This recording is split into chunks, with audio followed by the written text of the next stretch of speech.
Hi friends, welcome to Shamees kitchen. എല്ലാവർക്കും സുഖമാണല്ലോ. ഇന്ന് നമ്മൾ തയ്യാറാക്കുന്നത് വളരെ എളുപ്പത്തിലും അതുപോലെ തന്നെ വളരെ ടേസ്റ്റി ആയിട്ടും തയ്യാറാക്കിയെടുക്കാൻ പറ്റുന്ന നല്ലൊരു ബ്രെഡ് റോളിൻ്റെ റെസിപ്പിയാണ്. അപ്പോൾ എല്ലാവരും ഒന്ന് സ്കിപ്പ് ചെയ്യാതെ കണ്ടേക്കണം. കൂടെ തന്നെ നമ്മുടെ ഈ ഷമീസ് കിച്ചൻ ചാനലിൽ ഇതുവരെ സബ്സ്ക്രൈബ് ചെയ്യാത്തവരുണ്ടെങ്കിൽ അല്ലെങ്കിൽ ഇത് ആദ്യമായിട്ടാണ് കാണുന്നതെങ്കിൽ പ്ലീസ് ഒന്ന് സബ്സ്ക്രൈബ് ചെയ്തേക്കണേ. ആ തൊട്ടടുത്ത് കാണുന്ന ബെല്ലൈക്കനിൽ ഓൾ മറക്കാതെ ഒന്ന് പ്രസ് ചെയ്തേക്കണം. എന്നാൽ ശരി, നമുക്ക് വേഗം വീഡിയോയിലേക്ക് പോകാം. നമ്മുടെ ഈ ബ്രെഡ് റോൾ തയ്യാറാക്കി എടുക്കാൻ വേണ്ടിയിട്ട് ഫസ്റ്റ് നമുക്കൊരു ചെറിയൊരു കടായി അടുപ്പത്തേക്ക് വെച്ചിട്ടുണ്ട്. അപ്പോൾ അതൊന്ന് ചൂടായിട്ട് വരുമ്പോഴത്തേക്കും അതിലേക്ക് നമുക്ക് ഒരല്പം മാത്രം എണ്ണ ചേർത്ത് കൊടുക്കാം. ഈ ഒരു അളവിൽ, ഇതിപ്പോൾ ഏകദേശം ഒരു 1.5 ടേബിൾ സ്പൂൺ അളവിൽ മാത്രമേ ഉണ്ടാവുള്ളൂ. അപ്പോൾ എണ്ണയൊക്കെ ഒന്ന് ചൂടായി കഴിഞ്ഞാൽ പിന്നെ നമുക്കിതിലേക്ക് വേണ്ടതാണ് ഇതുപോലെ ഒരല്പം ഇഞ്ചിയും വെളുത്തുള്ളിയും ചെറുതായിട്ടൊന്ന് ഗ്രേറ്റ് ചെയ്തെടുത്തിട്ടുണ്ട്. അല്ലാന്നുണ്ടെങ്കിൽ ചെറുതായിട്ടൊന്ന് അരിഞ്ഞെടുത്താലും കുഴപ്പമൊന്നുമില്ല. അതുകൂടി ചേർക്കാം. ഇത് രണ്ടും ചേർത്തിട്ട് ചെറിയ രീതിയിൽ നമുക്കൊന്ന് വഴറ്റി കൊടുക്കാം. ഇതുപോലെ ലൈറ്റായിട്ട്, ഒരുപാട് കളറൊക്കെ മാറണമെന്നോ അല്ലെങ്കിൽ പച്ചമണം മാറണമെന്നോ അങ്ങനെയൊന്നുമില്ല. ഇതുപോലെ ചെറിയ രീതിയിലൊന്ന് വഴറ്റി കൊടുത്തു കഴിഞ്ഞാൽ പിന്നെ നമുക്കിതിലേക്ക് വേണ്ടത്, ഞാനിപ്പോൾ ഇതുപോലെ ഒരേ ഒരു സവാള മാത്രം എടുത്തിട്ടുണ്ട്. എന്നിട്ട് ചെറുതായിട്ട് അരിഞ്ഞെടുത്തിരിക്കുകയാണ്. അത് ചേർക്കാം. സവാള ചേർത്ത് കൊടുത്തതിന് ശേഷം നന്നായിട്ട് നമുക്ക് ഒന്ന് വഴറ്റി കൊടുക്കാം. ഒരുപാട് സമയത്ത് വഴറ്റേണ്ട ആവശ്യമൊന്നുമില്ല. ചെറിയ രീതിയിൽ ഒരു മീഡിയം ഫ്ലെയിമിൽ വെച്ചിട്ട് ഒരേ ഒരു മിനിറ്റ് മാത്രം നന്നായിട്ടൊന്ന് വഴറ്റി കൊടുത്താൽ മതിയാവും. കളറൊന്നും മാറണ്ട, ലൈറ്റായിട്ട് അതൊന്ന് വാടി കിട്ടിയാൽ മാത്രം മതിയാവും. ഇതുപോലെ നമ്മുടെ സവാളയൊക്കെ ലൈറ്റായിട്ടൊന്ന് വാടി കിട്ടി കഴിഞ്ഞാൽ പിന്നെ നമുക്കിതിലേക്ക് വേണ്ടതാണ്, ഞാനിപ്പോൾ ഇതുപോലെ ഒരു വലിയ ഒരു തക്കാളി എടുത്തിട്ടുണ്ട്. എന്നിട്ട് ചെറുതായിട്ട് അരിഞ്ഞെടുത്തിരിക്കുകയാണ്. അത് ചേർത്ത് കൊടുക്കാം. അതുപോലെ തന്നെ പിന്നെ നമുക്കിതിലേക്ക് വേണ്ടതാണ് ഒരല്പം ക്യാപ്സിക്കം കൂടി. ഒരു വലിയ ക്യാപ്സിക്കത്തിൻ്റെ ഒരു പകുതി ചെറുതായിട്ടൊന്ന് അരിഞ്ഞെടുത്തിട്ടുണ്ട്.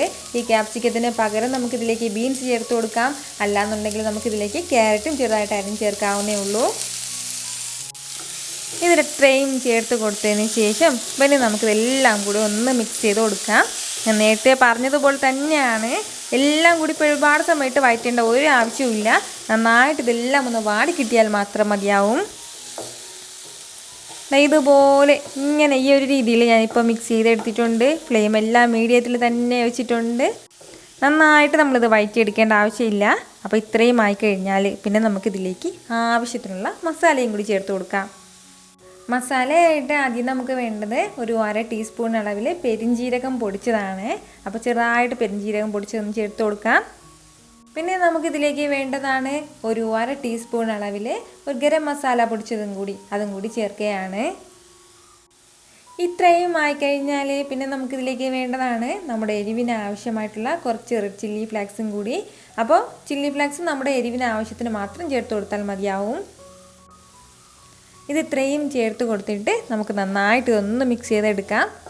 ഒരുപാട് സമയത്ത് വഴറ്റേണ്ട ആവശ്യമില്ല. ഞാൻ പറഞ്ഞതുപോലെ തന്നെ ഇതെല്ലാം ചടപടേന്ന് പെട്ടെന്ന് ചെയ്തെടുക്കാൻ പറ്റുന്നതാണ്.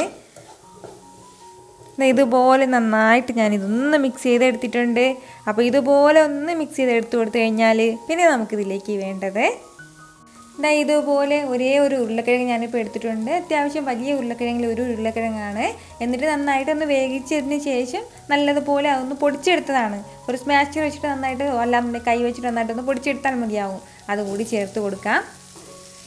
തീരെ ചെറിയ ഉരുളക്കിഴങ്ങാണെങ്കിൽ മാത്രം 2 എണ്ണം, അല്ലാന്നുണ്ടെങ്കിൽ വലുതാണെങ്കിൽ 1 തന്നെ ധാരാളമാണ്.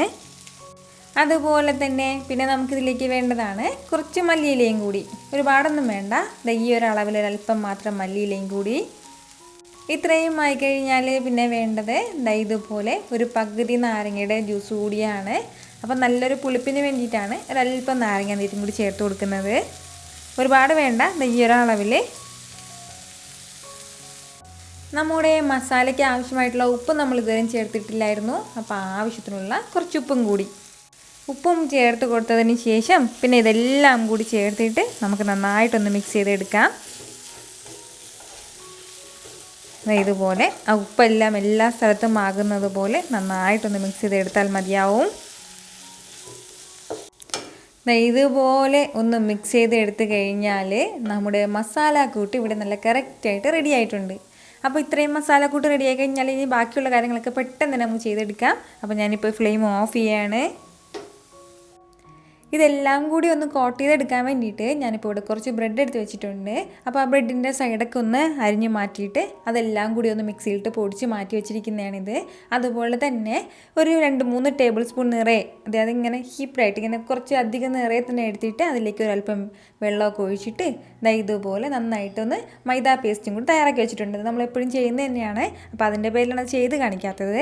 അപ്പോൾ ഇതുപോലെ എടുത്ത് വെച്ചതിന് ശേഷം ഇനി നമുക്ക് വേണ്ട എന്തെന്ന് വെച്ചാൽ, സാധാരണ നമ്മൾ ബ്രെഡ് ഒന്ന് വെള്ളത്തിലേക്ക് മുക്കിയെടുക്കുന്നതിനേക്കാളും നല്ലത് കുറച്ച് വെള്ളം ഇതിന് മുകളിലേക്ക് ഒന്ന് തളിച്ചു കൊടുക്കുന്നതാണ്. അതാകുമ്പോഴത്തേക്കും പലർക്കും ഇങ്ങനെ ഈ ബ്രെഡൊക്കെ പൊടിഞ്ഞു പോകുന്നു, വെള്ളത്തിലേക്ക് ഇടുമ്പോഴത്തേക്കും പൊടിഞ്ഞു പോകുന്നുള്ള ആ ഒരു പരാതി ഉണ്ടാവില്ല. അപ്പോൾ ഞാനിപ്പോൾ കുറച്ച് വെള്ളം ഇതിന് മുകളിലേക്ക് ഒന്ന് തളിച്ചു കൊടുക്കുകയാണ് ഇതുപോലെ. അതിനുശേഷം പിന്നെ നമുക്ക് വേണ്ടതെന്ന് വെച്ചാൽ ഈ ബ്രെഡ് ഒന്ന് പതുക്കെ ഒന്ന് കയ്യിലെടുക്കണം. അതിനുശേഷം ചെറുതായിട്ട് ഇതുപോലെ ഒന്ന് പ്രസ് ചെയ്ത് കൊടുക്കണം. പ്രസ് ചെയ്ത് കൊടുക്കുമ്പോൾ അതിലേക്ക് വെള്ളം എന്തെങ്കിലും ഉണ്ടെങ്കിൽ അതൊക്കെ ഒന്ന് പോയി കിട്ടും. പിന്നെ നമുക്ക് വേണ്ടത് നമ്മളിതാ നേരത്തെ മാറ്റി വെച്ചിരുന്ന നമ്മുടെ മസാല കൂട്ടും കൂടി ചെറിയൊരു ബോളാക്കിയതിന് ശേഷം ഇതിലേക്കൊന്ന് വെച്ച് കൊടുക്കാം. ഇതുപോലെ ഒന്ന് വെച്ച് കൊടുത്തതിന് ശേഷം പിന്നെ നമുക്ക് ഒന്ന് കവർ ചെയ്താൽ മാത്രം മതിയാവും. ചെറിയ രീതിയിൽ എങ്ങനെ വേണമെങ്കിലും, അതായത് ഇങ്ങനെ ഷേപ്പ് ഒന്നും ഉണ്ടാവുന്നില്ല, ഒന്നും പ്രശ്നമാക്കണ്ട. ഇതുപോലെ എല്ലാം കൂടി ഒന്ന് കൂട്ടി പിടിച്ചിട്ട് നന്നായിട്ട് ചെറിയ ചെറിയ റോൾസ് ഇതുപോലെ ചെറിയ ചെറിയ ബോളായിട്ടൊന്ന് തയ്യാറാക്കി എടുക്കാം. ഇതുപോലെ ഒന്ന് റോൾ ചെയ്തെടുത്ത് കഴിഞ്ഞാൽ നമുക്ക് ബോളിൻ്റെ ഷേപ്പിലാണെങ്കിൽ ബോളിൻ്റെ ഷേപ്പിലും ചെയ്തെടുക്കാം. അപ്പോൾ ഇതുപോലെ ഒന്നും ചെയ്തെടുത്ത് കഴിഞ്ഞാൽ പിന്നെ നമുക്ക് വേണ്ടത് നമ്മുടെ മൈദാ പേസ്റ്റിലേക്ക് ഒന്ന് ഡിപ്പ് ചെയ്യണം. അതിനുശേഷം നമ്മുടെ ബ്രെഡ് ക്രംസിലിട്ടിട്ട് ചെറുതായിട്ടൊന്ന് റോൾ ചെയ്ത് കൊടുക്കണം. അപ്പോൾ നമ്മുടെ ഈ നനഞ്ഞ കൈ കൊണ്ട് തന്നെ റോൾ ചെയ്യാൻ വേണ്ടി നിൽക്കരുതെങ്കിൽ പിന്നെ ആ കയ്യിലൊക്കെ ബ്രെഡ് ക്രംസ് ആകും. ബ്രെഡ് ക്രംസിലേക്ക് ഒന്ന് റോൾ ചെയ്ത് കഴിഞ്ഞാൽ പിന്നെ നമുക്ക് ഇഷ്ടമുള്ള ഡിസൈനിൽ ചെയ്തെടുക്കാവുന്നേ ഉള്ളൂ. ഇതിപ്പോൾ വേണമെങ്കിൽ ബോളാക്കണമെങ്കിൽ ബോളാക്കാം കേട്ടോ. നമുക്ക് ഇങ്ങനെ ചെറുതായിട്ട് പ്രസ് ചെയ്ത് കൊടുത്താൽ മാത്രം മതിയാവും. അപ്പോൾ ഞാനിപ്പോൾ ഈ ഒരു ഷേപ്പിലാണ് ചെയ്തെടുക്കുന്നത്. അപ്പോൾ ഇതുപോലെ തന്നെ നമുക്ക് ബാക്കിയുള്ളതും പെട്ടെന്നൊന്ന് തയ്യാറാക്കി എടുക്കാം.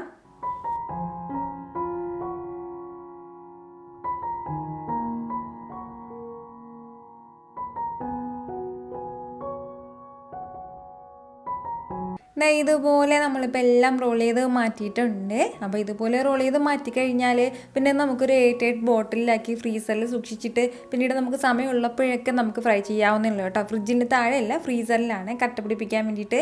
അപ്പോൾ അങ്ങനെ നമുക്ക് ചെയ്തെടുക്കാം. അല്ലാന്നുണ്ടെങ്കിൽ ഉടൻ തന്നെ നമുക്ക് ഫ്രൈ ചെയ്തെടുക്കാം. അത് നമ്മുടെ സൗകര്യം പോലെ ചെയ്തെടുത്താൽ മതിയാവും. ഞാനിപ്പോൾ എന്തായാലും പെട്ടെന്ന് തന്നെ ഒന്ന് ഫ്രൈ ചെയ്തെടുക്കുകയാണ്.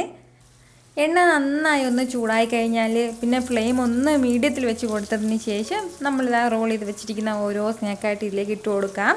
ഫസ്റ്റ് വന്നിട്ട് ഫ്ലെയിം നന്നായിട്ട് കൂട്ടി വെക്കരുത്. പിന്നെ വേറൊരു കാര്യം എന്താണെന്ന് വെച്ചാൽ നമുക്ക് ഒരുപാട് സമയം ഇട്ട് ഇതിങ്ങനെ ഫ്രൈ ചെയ്യേണ്ട ആവശ്യമൊന്നുമില്ല. കാരണം നമ്മൾ ഇതിനെ തകർത്ത് വെച്ചിരിക്കുന്ന എല്ലാം നന്നായിട്ട് വേവിച്ചിട്ടുള്ളതാണ്.